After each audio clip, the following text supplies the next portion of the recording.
देखिए आगे है एल्युमिनियम आयन। तो एल्युमिनियम आयन की परिभाषा मैंने आपको बताई थी कि जो एरोमेटिक वलय में कार्बन आयन जो होता है उसे हम क्या कहते हैं, एल्युमिनियम आयन। एरोमेटिक वलय हो या कार्बन आयन को हम क्या कह सकते हैं, एल्युमिनियम आयन। तो यहाँ पर एल्युमिनियम आयन की हम अनुनादी संरचना दर्शाएंगे, क्योंकि एल्युमिनियम आयन जो होता है वो अनुनाद दर्शाता है, जिसके कारण वो स्थायित्व भी होता है। तो एल्युमिनियम आयन की अनुनादी संरचना दर्शाने के लिए देखो यहाँ पर बेंजीन की संरचना बनाते हैं।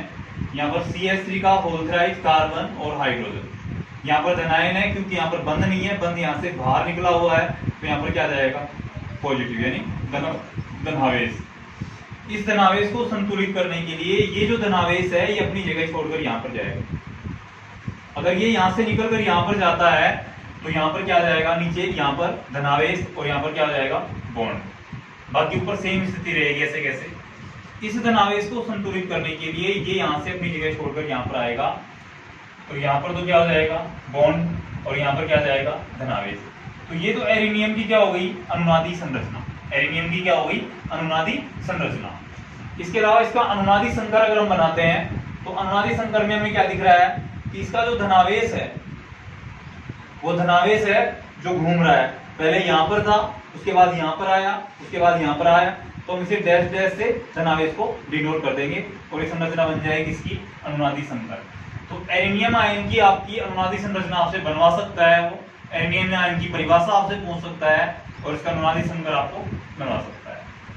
उसके बाद आपकी टॉपिक है सेट-ज़ेफ का नियम। सेट-ज़ेफ का नियम जो कि आपने 11th क्लास में भी पढ़ा है बहुत अच्छे से। और इसकी परिभाषा ये होती है, यदि एक से अधिक एल्कीन बनने की संभावना हो, यानी द्विहाइड्रोहैलोजनीकरण के अंदर यदि एक से अधिक एल्कीन बनने की संभावना हो, एक से ज्यादा एल्कीन बनने की संभावना हो, तो वह एल्कीन मुख्य उत्पाद के रूप में रहेगी जिसमें डबल बॉन्ड से बंधित कार्बन से अधिक प्रतिस्थापी जुड़े हुए हों। तो मैं आपको एक एग्जांपल देके बता रहा हूं। CH3CH, ब्रोमीन यहाँ पर जुड़ा हुआ है, CH2CH3, एल्कोहलिक KOH की अभिक्रिया इसके साथ हम करवा रहे हैं।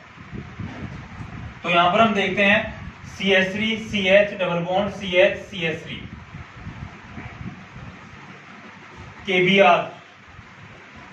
KBr और H2O बाहर निष्कासित हो जाएंगे। KBr और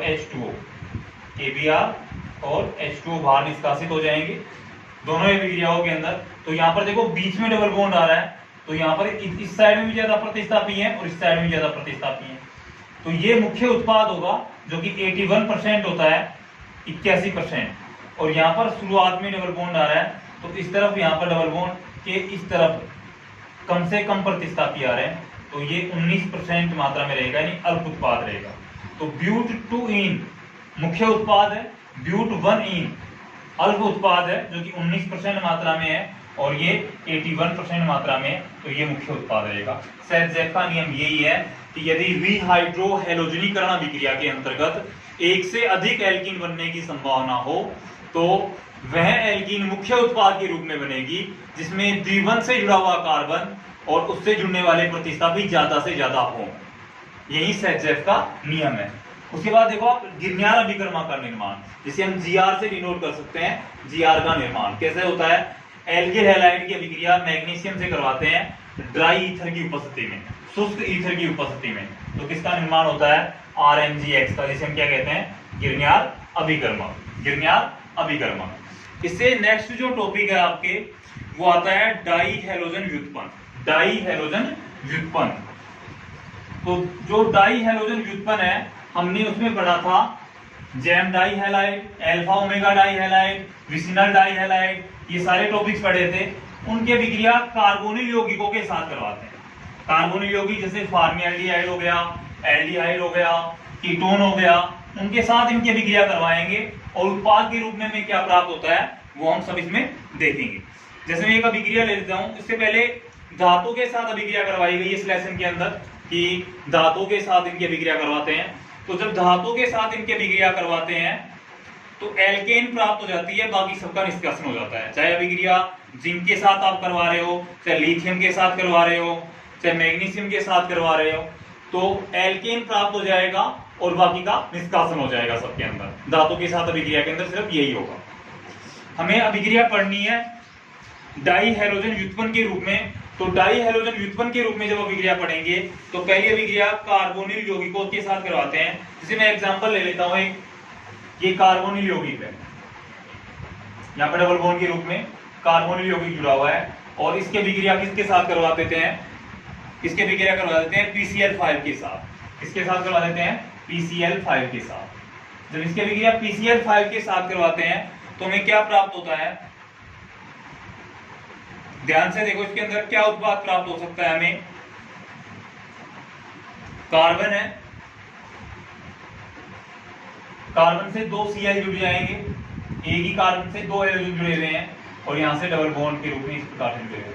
अगर एक ही कार्बन से 2 हैलोजन जुड़े हुए हैं तो उसे हम क्या कहते हैं, आपको पता होगा जेम डाई हैलाइड, और बाहर क्या निकलेगा POCl3। बाहर किसका निष्कासन होगा, POCl3 का, POCl3 का। ये हैलोजन व्युत्पन्न अभिक्रिया है। क्या है ये, हैलोजन व्युत्पन्न अभिक्रिया है। जैसे हम ये कह सकते हैं डाई हैलो व्युत्पन्न अभिक्रिया, डाई हैलो व्युत्पन्न अभिक्रिया, डाई हैलो व्युत्पन्न अभिक्रिया, डाई हैलो व्युत्पन्न अभिक्रिया। तो ये तो हमने एक मोस्टली एग्जांपल लिया है, लेकिन हमें जैसे फॉर्मेल्डिहाइड ले लेते हैं। फॉर्मेल्डिहाइड का मतलब कार्बन है और इस कार्बन से यहाँ पर 2 हाइड्रोजन जुड़े हुए हैं, डबल बॉन्ड से ऑक्सीजन जुड़ा हुआ है, और अभिक्रिया किसके साथ करवा रहे हैं, वही PCl5 के साथ करवाएंगे। तो PCl5 के साथ अभिक्रिया करवाते हैं, तो देखिए सामने PCl5 के साथ अभिक्रिया करवाने पर सेम क्या होगा, इस कार्बन से 2 हाइड्रोजन जुड़ जाएंगे और यहाँ पर Cl बाहर क्या निकल जाएगा, POCl3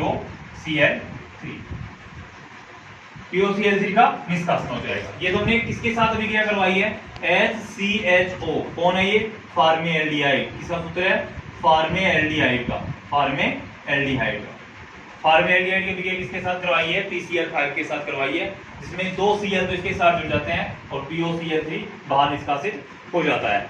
यदि यही अभिक्रिया हम एसीटेल्डिहाइड के साथ करवाते हैं, तो एसीटेल्डिहाइड के साथ करवाते हैं, तो एसीटेल्डिहाइड मतलब एल्डिहाइड, यानी कार्बन है, कार्बन से डबल बॉन्ड ऑक्सीजन है, यहाँ पर हाइड्रोजन है और यहाँ पर CH3 जुड़ा हुआ है। अभिक्रिया किसके साथ करवाते हैं, PCl5 के साथ। PCl5 के साथ ये अभिक्रिया करवाएंगे तो उत्पाद के रूप में हमें क्या प्राप्त होगा, 2 Cl परमाणु है जो इसके साथ जुड़ेंगे, एक ही कार्बन पर जुड़ेंगे। जैसे सामने देखिए CH3 कार्बन, Cl एक ही कार्बन पर जुड़ गए, CH3 Cl। अब बाहर क्या निकलेगा, यहाँ पर जो बच रहा है वो बाहर निकल जाएगा POCl3। क्या बाहर निकलेगा, POCl3, और इसका नाम क्या होगा, ethylene chloride, ethylene chloride, POCl3। ये बाहर निष्कासित हो जाएगा, यहाँ से हाइड्रोजन जुड़ेगा, इससे कार्बन की संरचना पूरी करने के लिए हाइड्रोजन इसके साथ योग कर ले। इसके बाद यदि अभिक्रिया हम एसीटोन के साथ करवाते हैं, तो एसीटोन के साथ अभिक्रिया कराने पर भी हमारे पास उत्पाद वही इसी प्रकार से प्राप्त होगा। जैसे सामने देखिए carbon double bond oxygen, acetone कब होगा, CH3 PCl5 के साथ अभिक्रिया करवाते हैं, तो PCl5 के साथ अभिक्रिया कराने पर CH3 Cl यहाँ पर CH3, दोनों CH3 आ गए, कार्बन भी आ गया, 2 Cl समूह भी आ गए, बच गया क्या, POCl3, बच गया क्या, POCl3। तो ये थे डाई हैलोजन व्युत्पन्न अभिक्रियाएं जो हमने इसके अंदर पढ़ी थी। उसके बाद एल्काइन से है कि एल्काइन से हमें किस प्रकार से प्राप्त कर सकते हैं, किस प्रकार से रिसीव कर सकते हैं एल्काइन के अंतर्गत।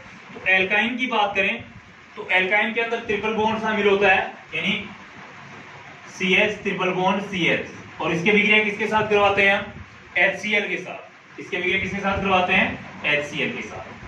तो HCl के साथ इसके अभिक्रिया करवाते हैं। तो HCl के साथ अभिक्रिया करवाने पर पहले हमें उत्पाद के रूप में प्राप्त होता है alkene, CH2 double bond CHCl, CH2 double bond CHCl। सबसे पहले एल्काइन थी, एल्काइन से क्या प्राप्त हुई, एल्कीन। अब एल्कीन के साथ अभिक्रिया करवाते हैं या इसका हाइड्रोजनीकरण करते हैं HCl, दोबारा से अभिक्रिया करवाते हैं किसके साथ, एल्कीन HCl के साथ, HCl के साथ अभिक्रिया कराने पर एथिलीन क्लोराइड प्राप्त होगा CH3CH2Cl2, CH3CHCl2, यानी HCl के साथ अभिक्रिया करवाते हैं दोबारा से इसकी, तो CH3CHCl2 ये उत्पाद के रूप में हमें प्राप्त हो जाएगा।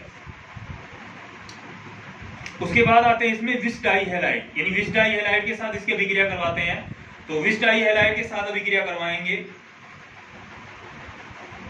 तो एल्कीन लेंगे सबसे पहले, इसे मिटा देते हैं, उसके बाद देखते हैं टॉपिक को।